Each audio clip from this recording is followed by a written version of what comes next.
Can you assure the world that as you try to get control of these areas, you are not going to use military or economic coercion? No, I can't assure you. You're talking about Panama and Greenland. No, I can't assure you on either of those two.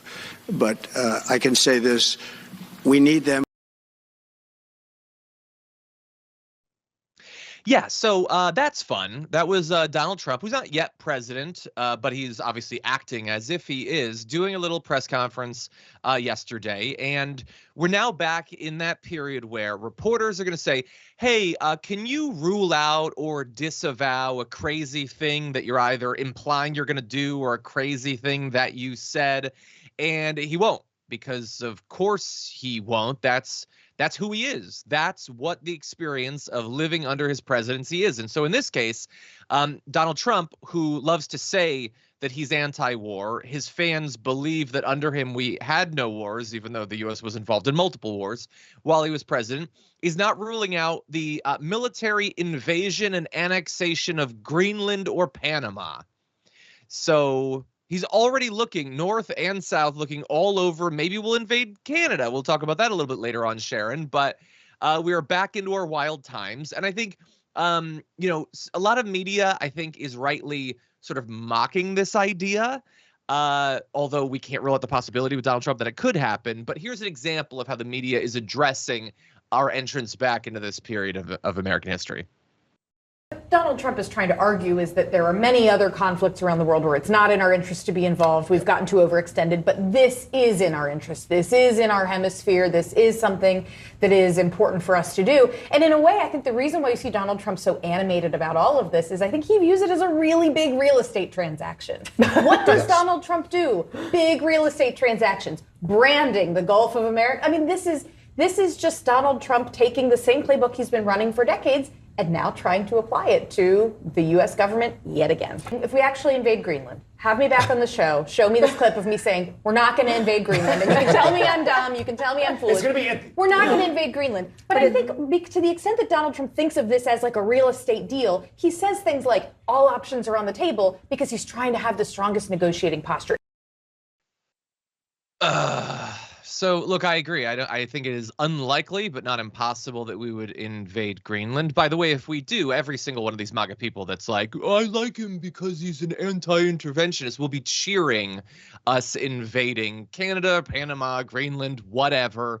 The same people who are saying, how dare you call him a fascist? Fascists like to expand the borders. Fascists want an empire. They will be cheering for this if it happens.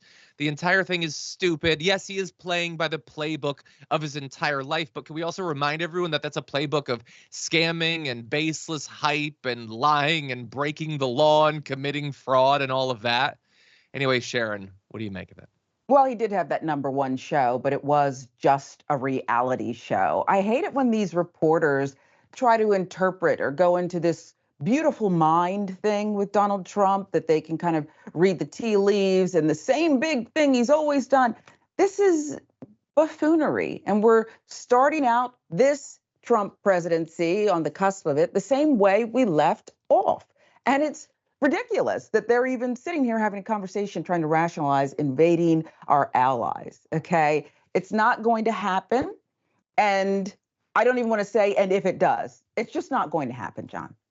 Yeah, I assume not. But anyway, this isn't the only, I guess, thing he's working on. We're going to turn to another in just a second. But I do want to just mention a couple things sort of around this, because we're not going to invade Greenland, I assume. But in talking about it, other people in politics and media get to show their true colors. And so John Fetterman is just comparing his talk about Greenland to the Louisiana Purchase. So he's addressing it and trying to sane wash it the same way Donald Trump and Fox News people are. It's like, well, at other points we've expanded American borders. Yeah, that's not what that's not what our world is supposed to be right now. The status quo generally is that we don't have countries using military or economic force to gobble up whatever they want. That's generally thought of as a bad thing. And Trump is helping to normalize more of it. Now, the only good thing coming out of this is that the Danish king has gotten in and mocking Trump a little bit. And so you can see over here, they did like, I guess, a new version of the coat of arms where they've expanded the bear, the polar bear that represents Greenland. I guess the more Trump says he wants it, the more the king of Denmark or whatever is going to point out that, nah, it's mine, which is all very mature, and it's a great time in the world.